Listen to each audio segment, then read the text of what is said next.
o texto, então, é aqui um dos capítulos dessa obra. Ficou muito bem organizada pelo professor Vanderlei, pelo professor José Elielton e pelo Erasmo Braga, também, todos os professores, e que traz assim, alguns textos de pessoas que leram Riqueri, enfim, e aí o professor Vanderlei me convidou também para falar sobre esse texto que eu enviei, que é uma parte da minha tese. É uma parte do segundo capítulo, se não estou equivocado. Se não é do segundo ou do terceiro, eu teria que conferir de novo na tese. Agora não tenho certeza. Aí eu trouxe esse título, né? Desconhecimento, desejo e menosprezo, os 3 percursos negativos do reconhecimento. Em Riquer. Na verdade, talvez ficaria melhor na interpretação de Riquer. Só que aí o título fica longo demais e vocês sabem que não se devem dar títulos longos demais, até por uma questão gráfica, né? Mas por quê? Porque aqui nós estamos falando de 3 grandes autores que vocês já leram o percurso do reconhecimento e sabem que se tratam especialmente de Hobbes, Hegel e Honneth. Hobbes, poderíamos dizer, inclusive, a tradição de Maquiavel a Hobbes. Toda essa tradição que toma o ser humano, digamos assim, a partir de um ponto de vista negativo. O ponto de partida, digamos assim, a interpretação é que somos maus. E por isso que precisamos ser controlados, precisamos ser guiados por uma mão de ferro, do Estado ou do Leviatã, que é ainda mais poderoso, O Leviatã que faz as leis para todos, mas está acima delas. Eu costumo associar o Leviatã com um pouco a gente falava, da política brasileira, Temos aí pessoas que fazem as leis, mas estão acima delas. Quando a gente tem o caso do... como é que é aquela... Que é totalmente... Tá dentro da lei, mas é injusto pra caramba. A imunidade parlamentar. O que é isso, senão fazer com que aqueles que produzem a lei fiquem acima dela, Exatamente como o Leviatã. Só que o Leviatã era um só, Aqui nós temos um monte. Digamos assim, é uma fragmentação de Leviatãs. Então, o primeiro ponto é que, digamos assim, onde o Riquer apresenta uma leitura assim um pouco mais sistemática sobre esse tema e que apresenta esses autores naquela conferência bastante conhecida, A Luta por Reconhecimento e Economia do Dom, que ele apresentou na Jornada de Filosofia da Unesco em 2002. Então, vejam, quando ele já estava assim, com 88, 89 anos por aí, já nesse período. Ele já vinha trabalhando com o tema do reconhecimento desde 1954, pelo menos, quando ele escreveu o famoso artigo aquele, Simpatia e Respeito, Fenomenologia e Ética da Segunda Pessoa, que depois foi republicado, ele republicou, inclusive, no texto Na Escola da Fenomenologia, enfim. Mas desde então, vejam, de 54 até 2004, o ano aí da sua morte, se não estou equivocado, ou foi 2005? Não, 2004 ele publica Percurso do Reconhecimento, em 2005 que ele falece, Isso, Então, mas temos aí 50 anos, pelo menos, em que ele ficou, assim, teve a questão do reconhecimento também apareceu, não só, digamos assim, como algo que ele... uma preocupação de pensamento, mas que ele, de fato, expressou isso nos seus textos. E que ele trouxe a público. Então, pelo menos aí, uns 50 anos, essa questão incomodou ele, até que, vocês sabem, Quem já leu o prefácio do Percurso do Reconhecimento, ele diz, eu fiquei intrigado. Temos aí autores, especialmente de língua francesa, alemã e inglesa, que estão trabalhando com a temática do reconhecimento. Mas não temos ainda uma obra que seja assim sobre, ele diz, do reconhecimento, ou ele diz, por que não há, como tantas outras obras de teoria do conhecimento, não há uma teoria do reconhecimento? Diz ainda expressamente, mesmo o Honneth, ele escreve a gramática moral dos conflitos sociais, quando ele atualiza o pensamento de Hegel, sobretudo do jovem Hegel. Aí ele diz que isso foi algo que o motivou, que fez ele pensar. Ele diz, trata-se aqui de motivações em que, de fato, há uma tentativa de reconhecimento, de busca por reconhecimento, mas que não conseguem alcançar uma positividade. É como se houvesse um triunfo final de Sartre, Vitor. Que, no fundo, não tem o que fazer, o inferno são os outros mesmo. Os outros é que nos petrificam, com os seus olhares de medusas, né? Tô brincando, né, aqui, mas tem todo um, digamos assim, lá nas... Eu não lembro agora o título da peça dele que ele fala expressamente, né, o inferno são os outros. Mas... Aí, ó, Entre Quatro Paredes. Obrigado. Mais ou menos isso, ele diz, como se não fosse possível, né, encontrar uma forma de reconhecimento positiva. Como disse o professor Vanderlei, em geral a gente já está acostumado a ler o Ricoeur a partir da positividade.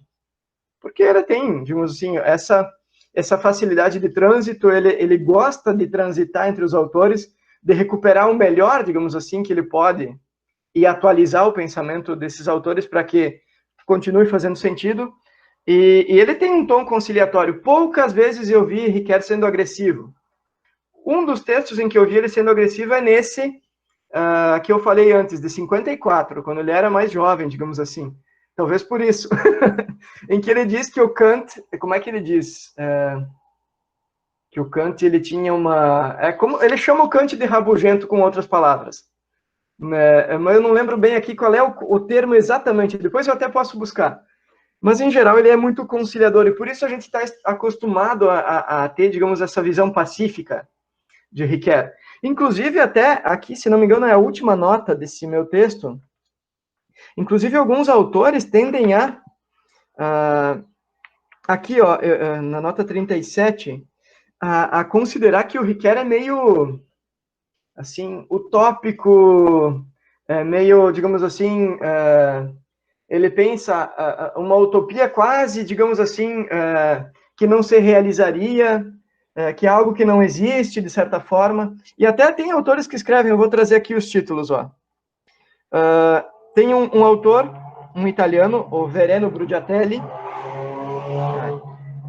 barulho, que diz assim, ele escreve o livro dele, Poder e Reconhecimento em Ricoeur, por uma ética do superamento dos conflitos, ou da superação, né, dos conflitos. Como se fosse possível, digamos assim, uma superação absoluta dos conflitos. O Ricoeur mesmo diz que não tem como. Os conflitos estão aí e eles tendem a se multiplicar e se tornar cada vez mais complexos, conforme a sociedade se complexifica. O que nós podemos, ele diz, percebendo que nós vivemos em uma sociedade conflituosa, buscar alternativas para que a gente não tenda a ficar sempre em estado de guerra. E o que é o estado de guerra aqui em Hobbes, né? Deixa eu ver se eu tenho aqui exatamente, mas não é exatamente estarmos em guerra, mas é quando nós estamos prontos para a guerra. Quando a gente está, digamos assim, em alerta. Mas não necessariamente matando uns aos outros. Eu tenho aqui em algum lugar. Aqui, ó. A natureza da guerra não consiste na luta real, mas na conhecida disposição para tal durante todo o tempo em que não há garantia do contrário. Então é isso. O Ricoeur diz, as experiências positivas, elas vão permitir que talvez a gente não fique sempre com a faca entre os dentes, né, preparado para a guerra. Vão permitir que a gente se desarme um pouco. Mas o conflito é inevitável. Então o Vereno aqui escreve nessa lógica utópica, assim, de que seria possível uma ética de superação absoluta dos conflitos, mais ou menos uma ideia como a paz perpétua do Kant. Só que o Kant é uma outra lógica, ele é um moderno, né? E acreditava, os modernos tinham um pouco isso, né, de acreditar num progresso linear, assim, do ser humano pelo uso da razão, o correto uso da razão, né? Depois tem aqui também uma autora, Vilela Petit, que é brasileira, mas ela por muito tempo, trabalhou junto com o Ricoeur em Paris. Acho que a professora Rita conheceu, né? Não sei se o Vanderlei também. Ela é muito querida, professora Vilela Petit. Ela escreveu um artigo chamado Perspectiva Ética e Busca do Sentido em Ricoeur. Aí ela diz o seguinte, Somos, de certo modo, introduzidos no plano da utopia riqueriana, que tem seu paradigma na relação de amizade. E depois o Gonçalo Marcelo, esse sim é bem mais conhecido, um jovem pesquisador português, que diz o seguinte, ele publicou também Paul Ricoeur e a Utopia do Reconhecimento Mútuo. Também ele diz que entende que o reconhecimento puro é uma mera utopia. Eu discordo de que ele seja aplicável, digamos assim, o reconhecimento seja no sentido mútuo, ou seja, no sentido positivo, que ele possa ser aplicado universalmente, mas também discordo que seja só uma mera utopia. Então, ele diz, olha, é o que dá para fazer, podemos dizer assim. Considerando que nós somos difíceis mesmo, nós somos humanos, não somos fáceis. Eu me parece que é isso. Então, o Ricoeur na minha opinião, ele não é um ingênuo. Porque essas leituras, às vezes, fazem parecer que ele é um ingênuo, que ele é um bonzinho, assim, que... Não é a leitura que eu tenho, né? Me parece que ele está bem situado, né? Quando ele diz que o reconhecimento positivo é só uma clareira no meio da floresta, bom, ele já está dizendo muita coisa. Né? A floresta são todos os conflitos, né?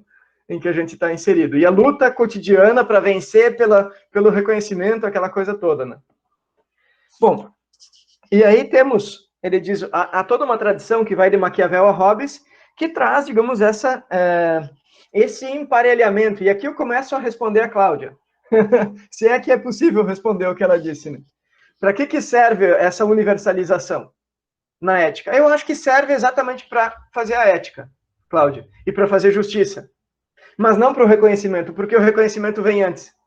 O reconhecimento está fundado na assimetria. Em saber que somos diferentes. E por isso nós podemos buscar formas de igualdade. Não sei, vamos com calma. Mas o que o Hobbes diz somos todos iguais por natureza. Somos maus, ele diz, né? Somos sórdidos, embrutecidos. Eu tenho aqui, eu sublinhei também.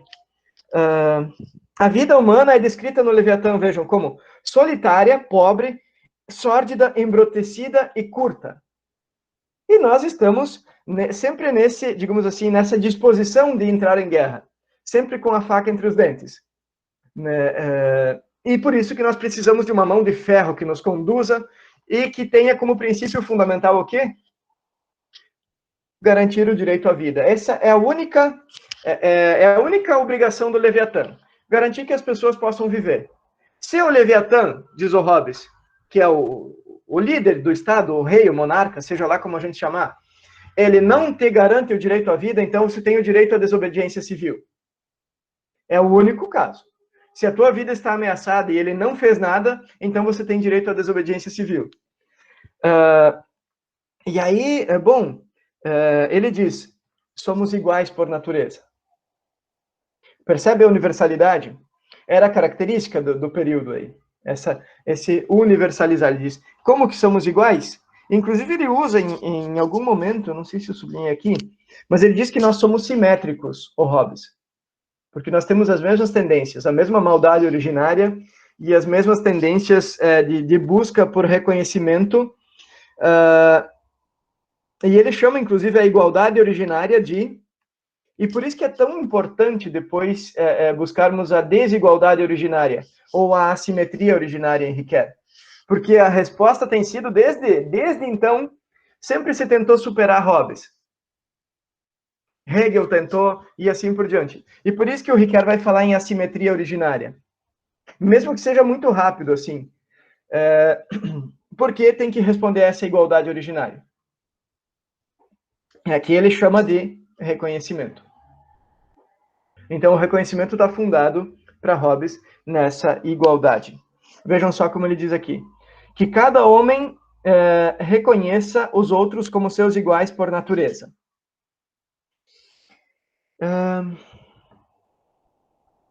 E aí vocês já sabem, né? Porque nós temos medo da morte violenta. Então, a gente reconhece o outro pelo medo. E a gente busca alguém a gente busca fazer um contrato que garanta que a gente vai sobreviver, mas é um reconhecimento medroso, podemos dizer assim. É porque a gente teme o outro que a gente reconhece Então, é um pouco também o que muitas vezes algumas profissões têm vivido nos últimos tempos, né? O medo, sobretudo os professores e o pessoal da área da saúde, né? É meio que no cagaço que funciona a coisa, né? No temor. E aí todo mundo silencia. É um pouco por aí, né? O reconhecimento pelo medo. Então, você reconhece, é uma estratégia, inclusive, de controle, né? Você amedrontar para silenciar. Bem, depois, eu só vou fazer uma pequena, assim, eu não quero ficar numa exposição chata, assim, pesada, só uma passagem rápida, porque eu sei que depois a Cláudia também vai nos bombardear aí, né?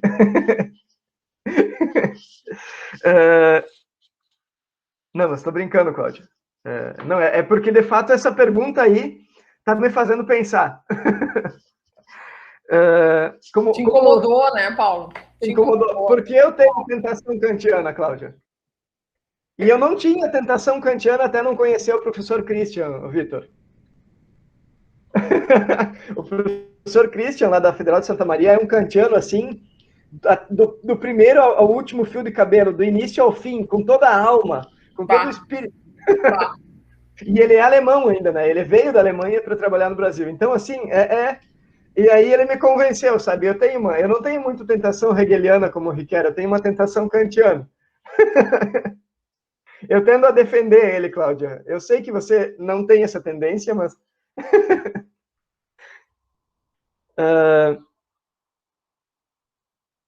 Bem, e depois Hegel, diz o Riquelme, ele tenta dar uma outra resposta, diz, mas não é possível, o Hegel, né, que tem que ser o medo o fundamento do reconhecimento.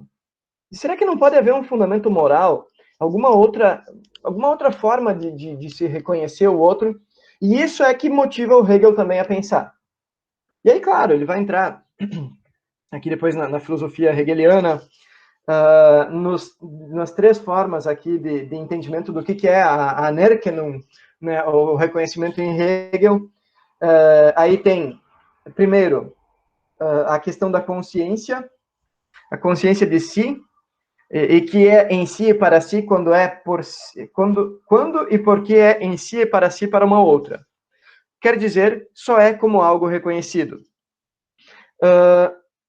Depois, a questão quando ele entra em primeiro lugar, a consciência de si e a consciência do outro, que vocês sabem, né? Tem toda aquela discussão da consciência infeliz, porque a consciência sai de si e tenta supra-assumir a outra consciência, não consegue, se frustra e volta, mas e a outra consciência simultaneamente faz o mesmo movimento e também não consegue me dominar. E aí ele diz, isso culmina num dar as costas do senhor e do escravo, que também não quer reconhecer o outro, mas, sobretudo, o senhor, ele depende da condição do escravo para se manter na sua posição de senhor. E depois, então, a questão da justiça e da injustiça, o segundo movimento, né, aqui do menosprezo para a consideração, da injustiça para o respeito, em Hegel. E o terceiro movimento é a via ética, como o Riquet chama, o Sitten, né, em grego, em alemão, que seriam os costumes. Eu só vou fazer uma pequena citação aqui. Nesse sentido aqui, são os limites históricos em Hegel de cada sociedade com suas formas de exclusão social que desencadeiam a luta por reconhecimento. Isso quer dizer para nosso autor que a luta por reconhecimento prosseguirá fazendo sentido em nossos dias enquanto a estrutura institucional do reconhecimento for inseparável do dinamismo negativo de todo o processo, com cada conquista institucional respondendo a uma ameaça específica, oriunda da injustiça. Vocês sabem, né, o suprassumo digamos assim, da realização humana se dá já no Estado para Hegel. A gente tem a consciência de si e para si, depois a gente sobe para o nível jurídico e depois para o nível do Estado. E aí é que também se pode alcançar e se realizar, digamos de alguma forma, ou pelo menos é onde de fato se concretiza a luta pelo reconhecimento.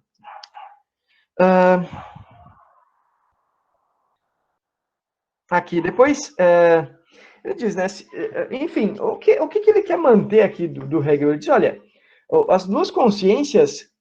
Ah, desculpe, Francisnalda. Agora eu estou na 162 indo para 163. É que eu estou fazendo, eu vou para frente, volto, depois volto de novo, mas eu vou citando agora as páginas, então. Na 163, quase no final aí,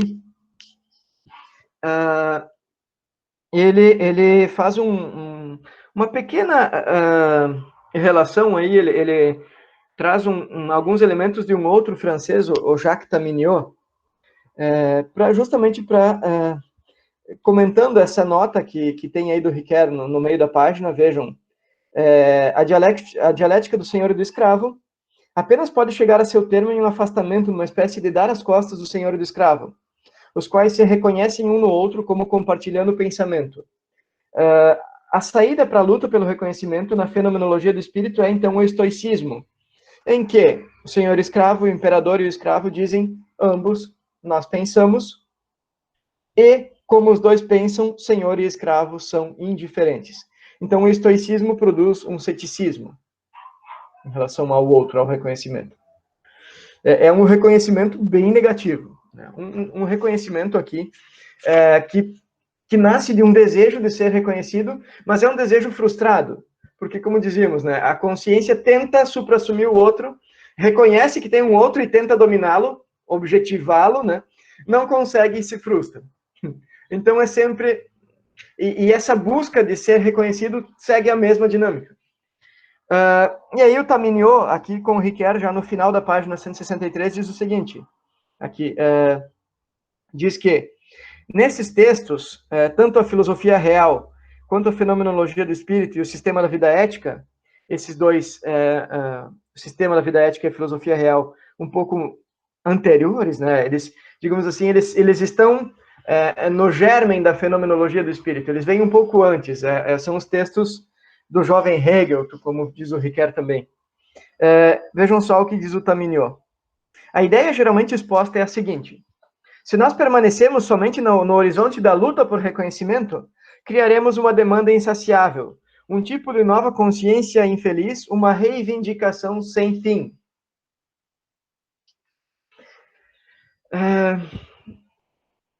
Tem um autor que eu tenho tido curiosidade, mas que não tenho muita leitura, assim, aquele sul-coreano, Byung-Chul Han, alguma coisa assim, eu não sei bem a pronúncia, que fala sobre a sociedade do cansaço.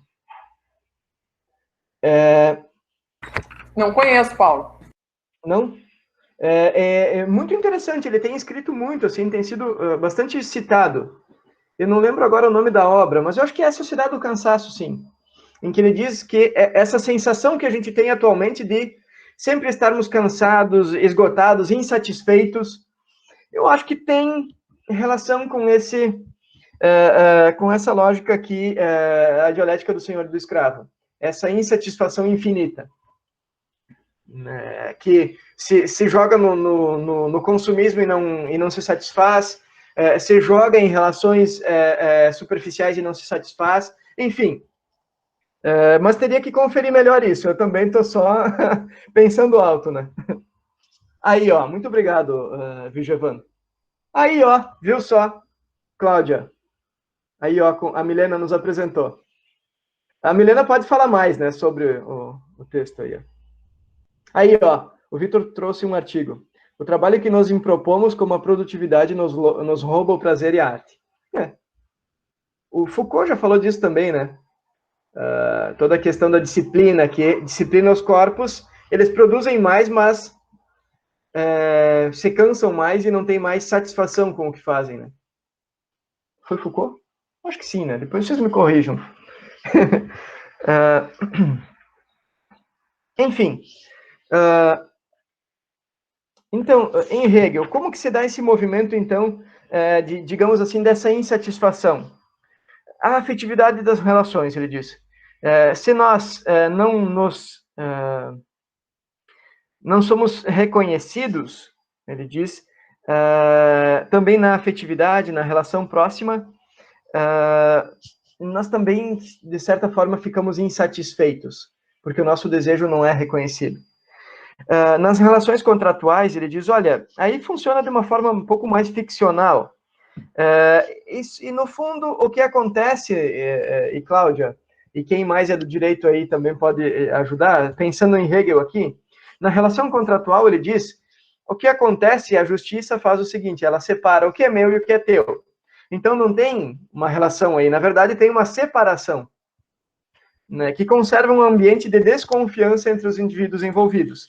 Isso já está no final da 164, gente. E aí, vejam, a permanência aqui tem um anticontratualismo na filosofia hegeliana, porque tem uma desconfiança na questão da justiça, na questão da, podemos dizer assim, da ordem jurídica, que seria, digamos assim, tem a ordem mais próxima da proximidade, das relações de amizade próximas, digamos assim, e de familiares, depois tem as relações de justiça e, por último, o Estado. Então, o Hegel diz que, de certa forma, já indo para 165, é o crime, vejam só, que vai possibilitar um contraponto. Só vou ler aquela citação aí em bloco. Vejam só, o Hegel não está fazendo uma apologia ao crime, mas é o crime que desestabiliza essa ordem de separar as coisas.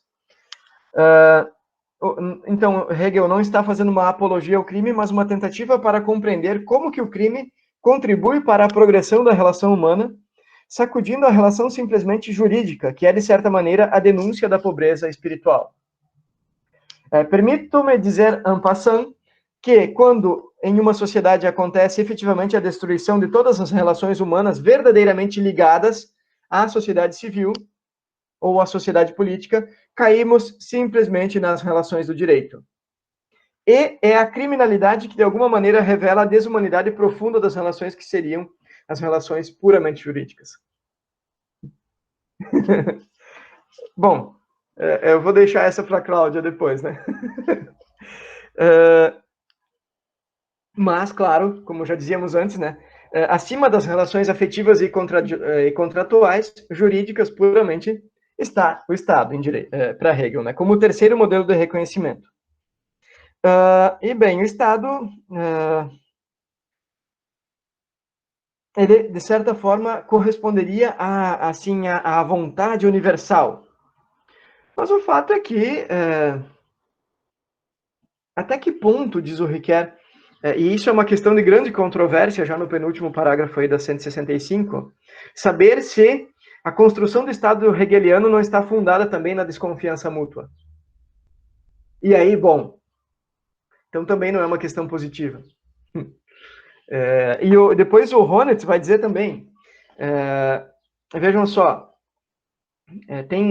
o Estado ele garante uma certa igualdade jurídica, mas e como é que fica a desigualdade na distribuição dos bens? Que é um problema que a gente não resolveu nas sociedades democráticas contemporâneas. E aí é por aí que vem também agora já o enganche, digamos assim, para usar um conceito argentino, né? Com o Honneth aqui. É pelas experiências negativas do desprezo que descobrimos o nosso desejo de reconhecimento. Então, é no desprezo, é no menosprezo, é quando a gente está humilhado que a gente se dá conta do nosso desejo de reconhecimento. Então, de certa forma, o Honneth tentou escavar mais ainda, atualizar o pensamento de Hegel no período contemporâneo, mas escavando mais, né? Buscando mais longe de onde que viria esse desejo de reconhecimento. E aí, vejam só, na última linha aí, é toda uma fenomenologia do desprezo que guia a reconstrução da herança do jovem Hegel por Axel Honneth. E aí passamos para já a parte final aqui do texto com Honneth. Honneth já começa dizendo que Hegel é monológico, é egológico, de certa forma, é uma filosofia da consciência que não sai da consciência, que não consegue, de certa forma, não abre espaço para a intersubjetividade. E aí o Riquet, claro, ele entra aí com o Honneth já no segundo parágrafo e diz, olha, considerando aí o caráter insuperável da pluralidade humana das transações intersubjetivas, quer na luta ou em outras formas de relacionamento com o outro. Mas aí, o interessante aqui do Honneth é que ele não considera, ou ele tem uma certa desconfiança do nível jurídico, que seria o meio termo. Ele diz, o Riquer, o Honneth ele se interessa mais pelo pré e pelo pós-jurídico. Porque aí ele diz que, de fato, a coisa anda, né? Onde se dão as relações humanas efetivamente. Então, ele, como eu já dizia, né, o Honneth se propõe a uma reconstrução, e aí ele toma primeiro a questão do amor, e aí, bom, sabemos que aí tem toda, digamos assim, tem os três grandes conceitos de amor que a civilização ocidental nos legou, que é eros, ágape e filia. Então, geralmente vinculados também com a amizade, com a felicidade, enfim, mas com ligações emotivas fortes entre as pessoas. E nesse nível, ele vai buscar, inclusive, uma releitura de uma obra do Winnicott, o Honneth, para falar, digamos, desse pré-jurídico aqui na infância, Playing and Reality, do Winnicott. Como é que se dá, desde a infância, essa questão, essa ligação emotiva forte? E aí o Winnicott diz que a criança que se sente abandonada, muitas vezes, que sente que o pai e a mãe nem sempre estão junto com ela, não aquela que é efetivamente abandonada, mas aquela que consegue, de certa forma, conviver com o fato de não estar sempre com alguém junto, ela adquire duas capacidades, a de confiança e a de solidão. Capacidade de ficar consigo mesma, vejam só, de certa forma, ela adquire a capacidade de isolamento. Isso, na sua idade adulta, vai ser uma maturidade emocional, porque ela vai ter condições de viver sozinha, enfim, e ficar numa boa com isso. Como está na última linha aí da 167, a confiança entre parceiros no laço invisível que se tece na intermitência da presença e da ausência. Que bonito isso, né? Poético, quase. Então, mas o que acontece? Onde é que está o menosprezo nisso? Até agora está tudo bem. Ele diz o seguinte, o Honneth aqui, Riquer está seguindo e trazendo o Honneth. É a reprovação. O menosprezo se dá com as pessoas próximas pela reprovação. Já na página 168. Não ser aprovado pelas pessoas que ama significa para o indivíduo uma humilhação que atinge o nível mais elementar, o pré-jurídico, aquele nível de estar com o outro. Nesse caso, o indivíduo sente-se como que olhado de cima, até mesmo tido como um nada. Privado de aprovação é como se ele não existisse. Então é isso, né? E isso vai motivar, claro, então, pelo menosprezo da não aprovação, a busca pelo reconhecimento, a luta pelo reconhecimento.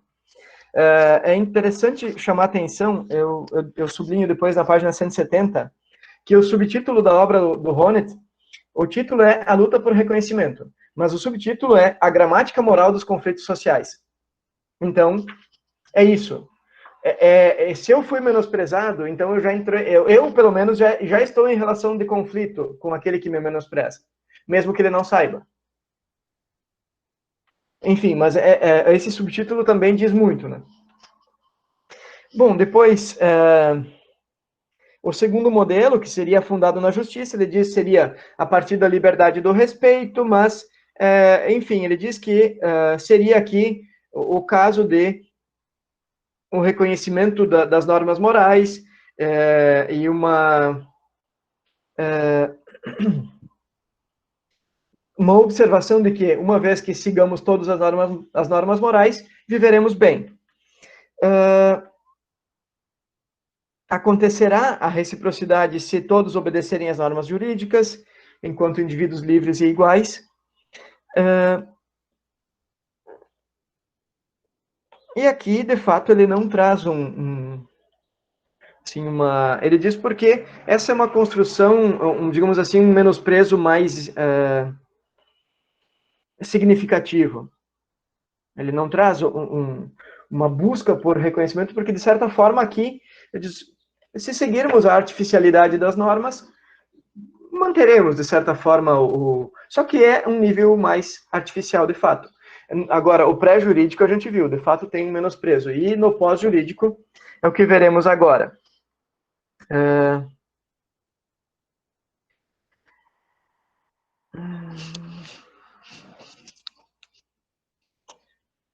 Vejam, os direitos aqui de novo. São os direitos civis, no plano jurídico, políticos e sociais. Proteger a vida, a liberdade e a propriedade de cada um. E eles deveriam garantir que cada um receba a sua parte equitativa na distribuição dos bens. Aí que está, digamos assim, do nível jurídico é que vai gerar depois o problema do pós-jurídico, que é justamente a questão da estima social.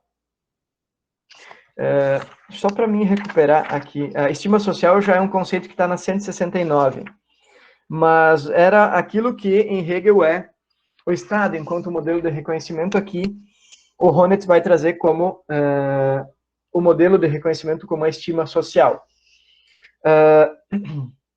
Vejam só o que ele diz. Há uma fronteira indefinida, no segundo parágrafo da 169, entre o reconhecimento da igualdade de direitos entre sujeitos livres e a exclusão social, uma vez que as sociedades democráticas contemporâneas resolveram o problema da igual distribuição de direitos civis e políticos, mas não solucionaram a questão da igualdade na distribuição de bens produzidos. E, então, o menosprezo corresponde ao sentimento de exclusão que a pessoa, ou o grupo de pessoas, experimenta por não ter acesso ao mínimo de bens necessários para uma vida digna. E aqui nós não falamos de pobreza, falamos de miséria mesmo, né? Aquele que é reconhecido juridicamente, mas que não é reconhecido socialmente, na última linha, sofre de um desprezo fundamental que está ligado à própria estrutura dessa contradição entre a atribuição igualitária de direitos e distribuição desigual de bens. No fundo, o sentimento que ele tem é de que, para ele, não existe justiça. Porque, embora ele seja reconhecido no plano jurídico, ele não tem acesso a nada. Como é que ele pode ter essa vida digna se ele não pode tê-la na ausência de o mínimo de bens e o mínimo de condições para se alimentar e viver de acordo com o que se acredita ser uma vida razoavelmente digna, né? Então, depois, já quase finalizando aqui, gente,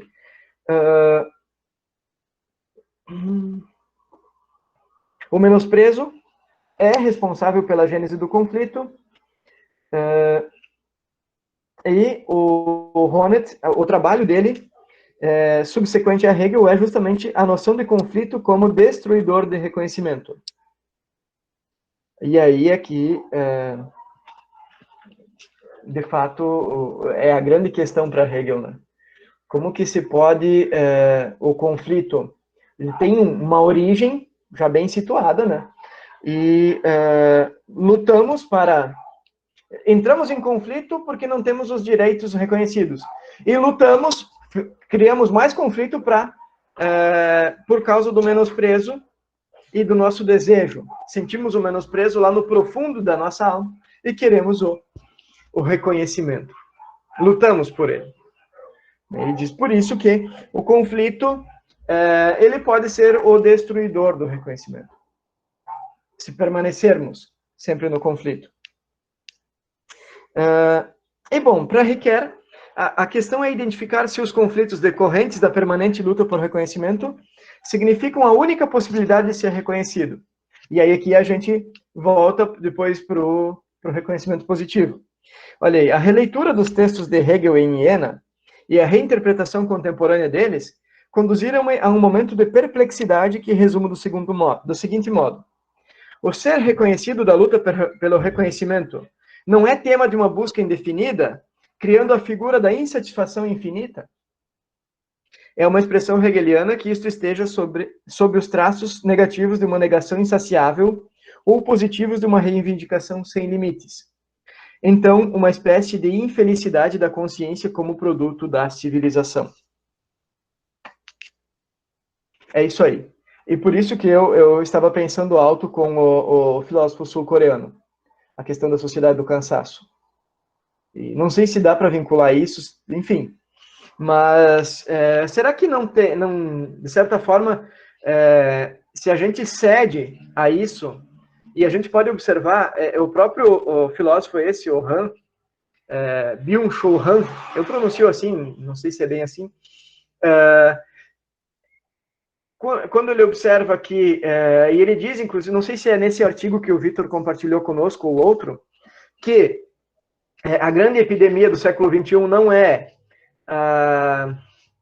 o Covid, mas é a epidemia da depressão, é a epidemia dos transtornos de ansiedade, é a epidemia do suicídio, se não é um pouco essa mesma lógica do Ricoeur aqui.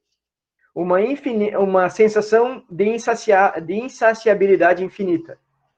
Uma insatisfação infinita. Uma infelicidade da consciência como produto da civilização. Enfim. E aí ele diz, né, aqui já nas considerações finais, eu só queria trazer de novo aquilo que eu disse, né, que eu não acho que ele seja um ingênuo. Tá aí, ó. Muito embora as experiências, já no segundo parágrafo das considerações finais, as experiências sejam de reconhecimento pacificado, que o Ricoeur vai propor, Ricoeur reafirma que a certeza que acompanha os estados de paz oferece antes uma confirmação. Olha só, ele fala em estados de paz e não de paz perpétua. Quer dizer, estados. Pode ser que hoje esteja em paz, está e não é. Né? Não é um ser, é um estar.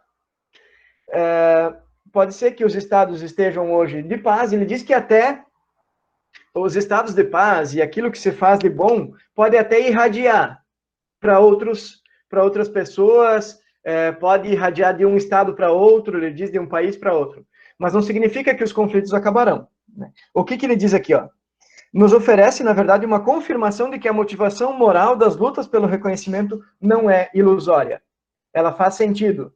Tudo que Hobbes, Hegel, Honneth, Maquiavel disseram faz muito sentido.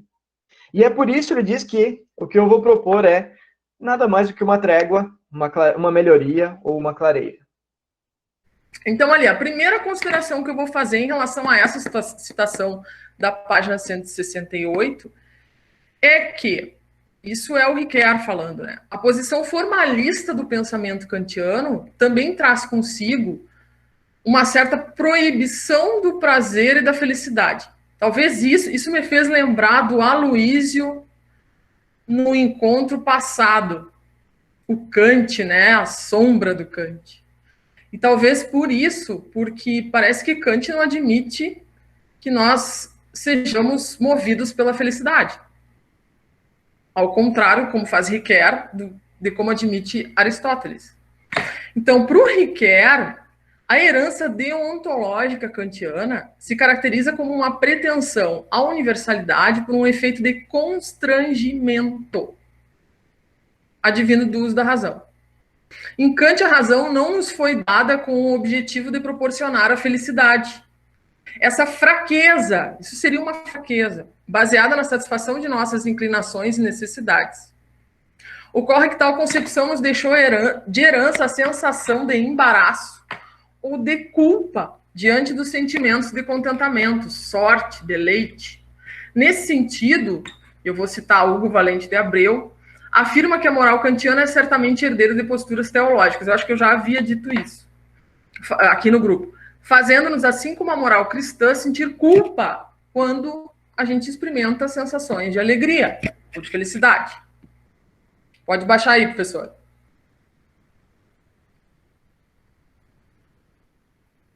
Acerca da simples, essa é uma outra consideração. Acerca da simples obediência à moral, Ricoeur faz uma importante observação. E aqui ele já não está atacando Kant.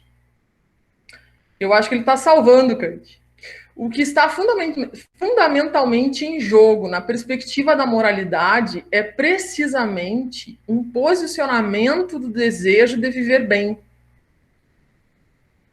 Desse modo, o pensamento de Kant assume em Ricoeur, e através do respeito pelas máximas universais, uma nova configuração, a de encontrar a realização do bem comum, e não apenas a subordinação absoluta aos imperativos universais. Ou seja, é o oposto do que a gente estava falando agora. A vida boa com e para os outros em instituições justas, que soa também como um ideal democrático, só é possível com a mediação necessária entre o desejo ético de viver bem e o universalismo. tácito na teoria de justiça do John Rawls. Isso tudo Ricoeur afirmando que o pensamento moral de Kant tanto almeja. A minha terceira consideração em relação à moral kantiana, né? Ou melhor, Ricoeur e Kant. Nenhuma convicção moral tem força sem a pretensão à universalidade. Entretanto, devemos nos limitar a dar sentido de universal presumido àquilo que se apresenta inicialmente como universal pretendido. O universal pretendido busca o ideal de reconhecimento com valor universal concreto. Isso aqui está num texto do Ricoeur, lá no Justo 2, cujo título é Universal e o Histórico. Então, o universal pretendido busca o ideal de reconhecimento com valor universal concreto. E o universal presumido, o reconhecimento por todos, numa pretensão de universalidade oferecida à discussão pública, conciliando-se o nível da moral abstrata com o da sabedoria prática, universalismo e contextualismo. Talvez isso, para Ricoeur, é o que a gente tenha que fazer com o universalismo kantiano. O plano universal, eu achei muito difícil isso, mas tem que pensar, tem que contextualizar o universal. O plano universal da obrigação atravessa o plano histórico, singular, contextualizado da aplicação, valendo-se dos recursos de uma ética das virtudes que não se resolve, pelo menos, que se não resolve, pelo menos atenua as aporias provocadas pelas exigências desmedidas de uma teoria da discussão que conte apenas com o formalismo dos princípios e com o rigor do procedimento. E aí, claro, essas minhas considerações foram sobre essa citação. Agora, quanto ao outro e quanto ao reconhecimento,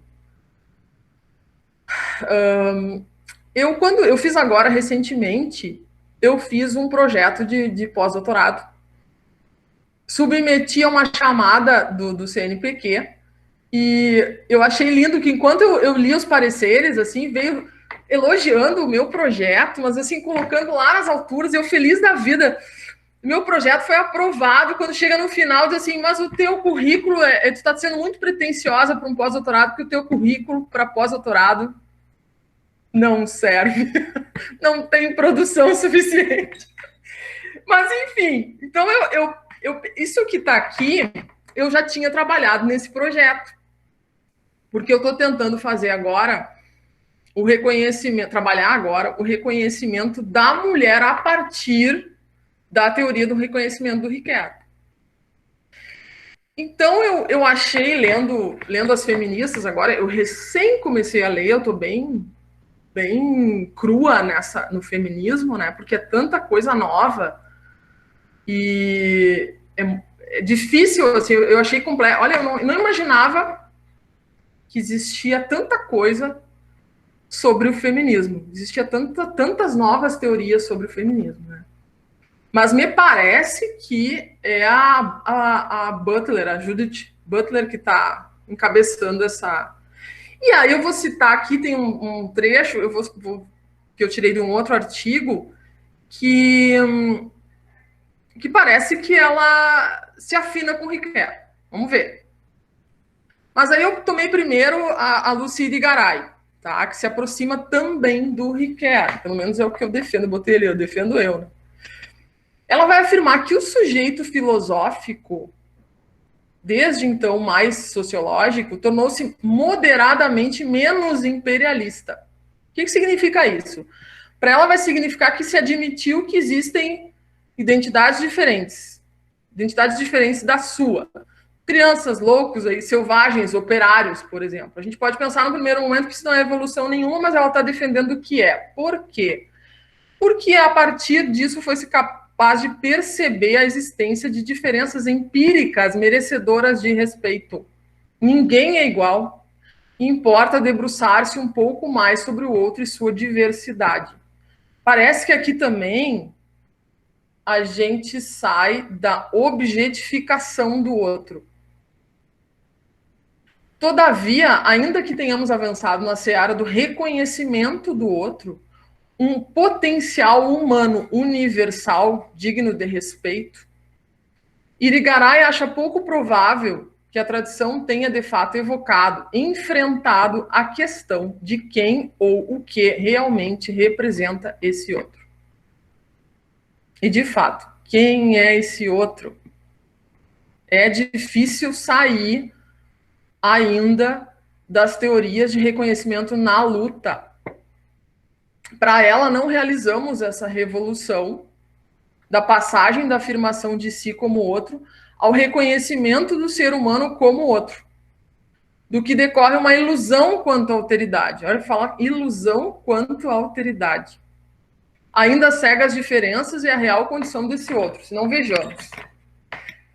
Essa falta de definição da alteridade paralisou o pensamento, inclusive o método dialético, em um sonho idealista apropriado, um sujeito único, masculino, na ilusão de um absoluto igualmente único. Isso deixou a religião e a política em um empirismo no qual, fundamentalmente, a ética está ausente. Quanto ao respeito entre as pessoas, com efeito, se o outro não é definido em sua realidade efetiva, não é senão um outro eu. Pode haver um mais ou menos eu, não um outro em sua própria realidade. Assim, o outro pode representar a minha grandeza ou perfeição absoluta. Deus, mestre, logos, pode nomear o menor ou o mais desvalido, a criança, o doente, o pobre, o estrangeiro. Pode nomear aquele que creio ser meu igual. Não há nisto verdadeiramente um outro, mas o mesmo, menor, maior ou igual a mim. Então, conforme a Irigaray, o outro é sempre um outro do mesmo, o outro do próprio sujeito, e não um outro sujeito a ele irredutível e de dignidade equivalente. A consequência é que ainda não existe realmente o outro para o sujeito filosófico, historicamente masculino, redutor do outro a uma relação com ele. E aí ela fala assim, ó, usa o outro, esse outro é um complemento do sujeito filosófico, ou é uma projeção, ou é o inverso dele, ou ele é um instrumento, um objeto, ou ele é igual a mim por uma questão que é da mesma espécie. E aí ela fala em natureza. No interior do seu mundo, do seu horizonte, tanto a partir dos escritos de Freud, quanto a partir dos sistemas filosóficos marcantes da tradição ocidental, a autora demonstra como o outro é sempre o mesmo, e não um outro real. E, principalmente, que tal concepção recai na indiferenciação, no assujeitamento ao sujeito único da modernidade. Está aqui, ó, meu ranço com o sujeito da modernidade. E, por fim, a minha terceira e última consideração, que bom, né, Paulo? Que bom, né, Paulo? Eu estou atrás, então, de um reconhecimento. O que é esse reconhecimento positivo, né? Porque a gente parece assim, ó, que a gente consegue ter alguma compreensão do que seria um reconhecimento positivo, porque a gente sabe o que é o reconhecimento negativo. A gente experimenta ele até hoje. A filosofia já desenvolveu várias teorias sobre o reconhecimento negativo, o reconhecimento na luta. E aí eu botei o contemporâneo porque me parece assim que, me pareceu, né, vou reafirmar o que eu já disse, que esse reconhecimento ainda está lá na modernidade. Ele é o reconhecimento dos modernos. Parece assim que a gente de fato, bom, eu acho que se soubesse, né, a gente não sabe ainda o que é o reconhecimento e o que pode ser um reconhecimento positivo com esse sujeito da contemporaneidade, com esse sujeito tão complexo.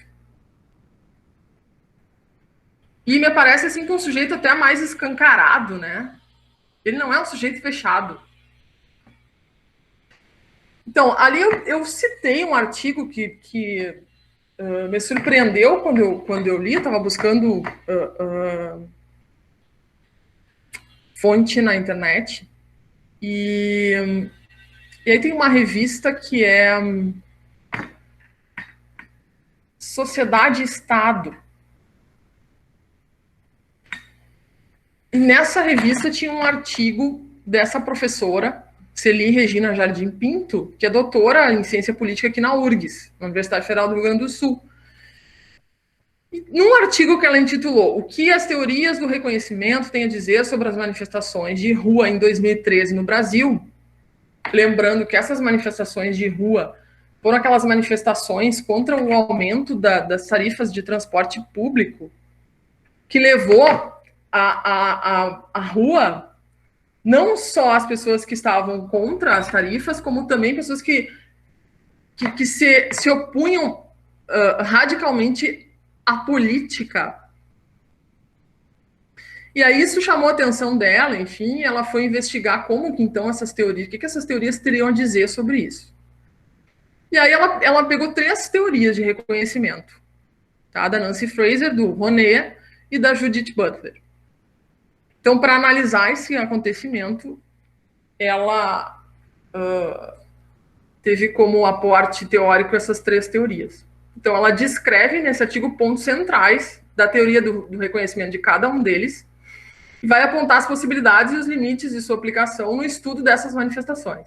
A hipótese é de que a ausência de sujeitos coletivos, ela percebeu, isso não tem tanta importância aqui para o que eu vou falar, mas ela percebeu que esses sujeitos não tinham um ideal comum. Eles não estavam organizados coletivamente em torno de um ideal ou de um partido político, de uma categoria. E aí essa condição que ela chama de dispersão e fragmentação resultou em uma demanda por reconhecimento antipolítica e individualizada. Isso me pareceu um fenômeno bem contemporâneo, algo que não se tinha visto ainda, e ela fala isso no artigo. Mas eu não quero entrar nisso, porque eu fiquei na dúvida, eu não consegui entender se, afinal de contas, ela achou que isso era positivo, se era negativo, e eu acho que ela não aprofundou essa análise nesse aspecto, tá? Mas ela percebeu, ela defende nesse artigo, que há um princípio articulador nesses 3 autores que permite tal comparação. Todos estão preocupados com a superação das atuais formas de dominação. E aí, esse reconhecimento é justamente a superação dessas formas de dominação. Eu não sei se elas são tão atuais assim. Eu acho que elas são desde sempre. Todos estão focados em sujeitos contemporâneos e em crise. Todos os 3 têm a luta pelo reconhecimento como central na superação ou na desconstrução do modo capitalista de dominação. Aí me fez pensar o seguinte, por que eu trouxe essa afirmação para cá? Será que é possível um reconhecimento positivo fora do capitalismo? Eu acho que Ricoeur defende que é possível um reconhecimento no modo capitalista. Eu não me lembro. Eu acho que isso está no percurso do reconhecimento. Enfim. E assim como Ricoeur, ela vai lembrar que a Judith Butler, no encalço de Hegel, chama a atenção para o fato de que, ao reconhecermos, estamos compelidos a ser reconhecidos, o que coloca as identidades em relação e não como identidades separadas. Para a filósofa, reconhecer a humanidade do outro modifica a nossa humanidade, e no sentido de melhorar a nossa humanidade. Quando reconhecemos a vulnerabilidade do outro, isso é, a sua humanidade, estamos reconhecendo a nossa própria vulnerabilidade como humanos. Reconhecer ou lutar por reconhecimento é um ato de transformar-se. Uma vez que sou reconhecido, não sou mais o eu anterior, pois sou o eu reconhecido. Da mesma forma acontece com quem reconhece. Esse entendimento do reconhecimento é muito distinto das teses de Fraser e Roné, e acrescenta uma questão não discutida por eles, que se poderia chamar de uma dialética do reconhecimento. E aqui também me fez lembrar do Ricoeur, a qual envolve a transformação do outro que reconhece, que pode ser auto-reconhecer como ameaçado pela necessidade de reconhecer aquele que interrompe sua ilusão de completude. Quando uma classe ou grupo que se sente plenamente segura em seus privilégios é ameaçada pela necessidade criada pelas condições históricas e de lutas, de reconhecimento do outro, há a possibilidade de reações conservadoras, racistas, homofóbicas, enfim. Quando não mais só os brancos podem chegar às universidades, ou quando não só as famílias heterossexuais são reconhecidas legalmente, brancos heterossexuais tendem a reagir negativamente. Tais circunstâncias dão a medida da complexidade dos processos de reconhecimento. Então, parece aí que o sujeito hoje, contemporâneo, ele exige um reconhecimento muito diferente do reconhecimento moderno. Não existe ainda realmente o outro para o sujeito filosófico. Por conseguinte, não existe ainda um reconhecimento positivo. E o reconhecimento mútuo, que o Ricoeur tanto defende. E a pergunta que eu volto a fazer é quase sempre como assegurar, além da convivência pacífica, a reciprocidade nas relações interpessoais, se o poder fazer de todos nós, né, se mantém sendo prerrogativa do sujeito individual, heterossexual, com maior poder econômico, concentrado na esfera do instituído sem rosto, que toma esse poder para si muitas vezes de forma arbitrária. Pode subir, professor. E aí eu vou responder com o Ricoeur.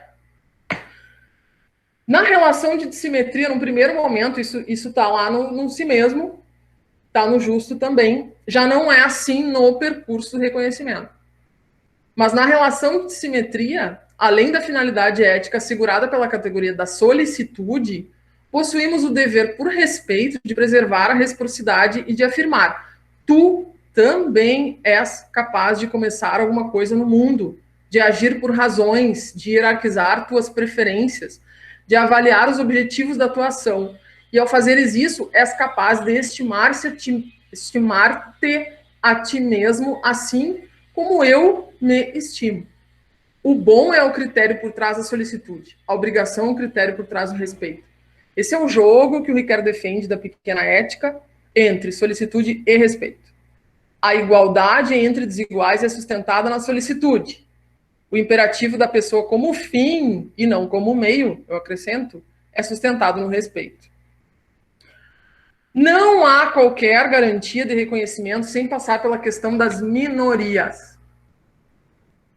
E eu acho que o sujeito moderno não sabia quem eram as minorias, ou enfim, não havia essa, me parece assim, que isso passou batido, né? Não havia essa preocupação. E não se falava em minorias como se fala hoje. Então, o reconhecimento positivo, e eu acrescentaria o reconhecimento da contemporaneidade, e é algo que eu, assim, eu peço desculpas, porque é algo que eu reflito bem recente, enfim, né? Ou para além da época das luzes, vamos botar assim, precisa revisar aquilo que Fernanda Henriques, a professora Fernanda Henriques, chama de padrão epistemológico ocidental, que instaurou as ideias de neutralidade, universalidade e objetividade como apanágios da verdade e do valor do saber. Assente-se na ideia de uma razão pura que, contudo, encobre a ideologia do homem branco e louro e que só parece ser universalmente aceite porque é ainda esse homem branco e louro que detém o domínio do discurso. Se o ser se pode dizer, isso é uma citação dela que eu adorei, se o ser se pode dizer de muitas maneiras, é importante que todas elas interajam entre si de modo a possibilitarem um falar em conjunto que ponha fim a um monolitismo discursivo com fachada de neutralidade universal. Ainda acerca dessa afirmação, eu vou concluir com o Ricoeur lá no percurso do reconhecimento. E eu digo aqui, estou lendo o percurso do reconhecimento, eu não li todo ele. Eu comecei a ler e eu dei uma pulada para o fim, falta muito ainda para ler, mas eu fui atrás dessa parte das minorias aqui, que eu sabia que tinha, eu fui atrás. Então, ainda acerca dessa afirmação, posso concluir com o Ricoeur. Há uma grande urgência, e pena que ele não está vivo para explorar melhor isso aqui. Há uma grande urgência nas sociedades liberais no sentido político e não econômico do termo, na medida em que todas elas estão frente a frente com problemas de minorias, e que a configuração dos Estados-nações não abarca o mapa das diferenças étnico-culturais. E a gente pode pensar assim que vem a internet, vem a rede social e dá uma quebrada com essa soberania do Estado, com as nossas fronteiras, e aí essas diferenças étnico-culturais se reforçam, sobressaem, e o Estado não consegue dar conta disso. Nunca deu, eu acho que está pior ainda. Doravante dir-se-á que uma sociedade liberal se singulariza enquanto tal pelo modo pelo qual ela trata as suas minorias, inclusive aquelas que não partilham as definições públicas do bem e, acima de tudo, pelos direitos que ela concede a todos os seus membros. Então, Paulo, eu não acho que foi um ataque, né, Paulo? Não foi, né? Não foi. Não foi. Não foi. Foi assim, ó, digamos que é um grito desesperado no meio da multidão.